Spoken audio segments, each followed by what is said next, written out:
এই যে দেখো বন্ধুরা ধুন্দুল, এখন এখান থেকে ধুন্দুল ছিঁড়বো। এই যে একটা ধুন্দুল ছিঁড়লাম, এই যে কতটি ধুন্দুল পারছি। এই যে ধুন্দুলের জাংলা, কি সুন্দর না? অসংখ্য ধুন্দুল ধরে রয়েছে।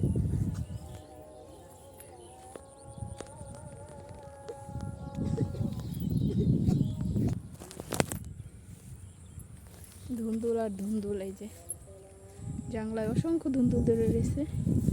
এখানে চাল কুমড়া আছে, এই যে চাল কুমড়ার ধুন্দুলের জাংলা এটা।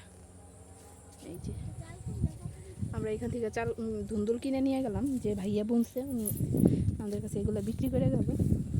আর আমাদের এবারের মতো বতর টতর একদম শেষ, আমরা এখন বাসায় চলে যাব একবারের মতো। এই যে আমার আব্বু সব কিছু ডাইকে ডুকে দিয়ে আমরা একবার চলে যাব বাড়িতে। ওই যে আমাদের বাড়ি। এই যে আবারও বৃষ্টি পড়তেছে, বৃষ্টির কি যে কম, বৃষ্টি পড়তেই থাকে।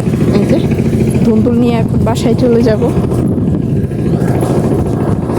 এর আগের বার ধুন্দুল এরকম ভাবে ওই যে ওই কাকার জাংলা থেকে কিনছিলাম, ওই বুসির উপরে নামায় রেখে গেছি, আর মনে নাই।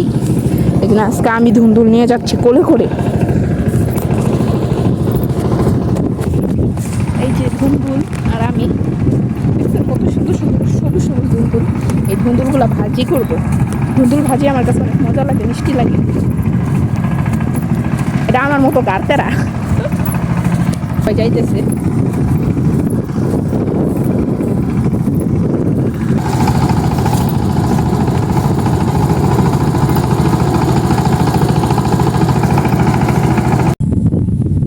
সবাই ভালো থাকবেন, সুস্থ থাকবেন। আল্লাহ হাফেজ।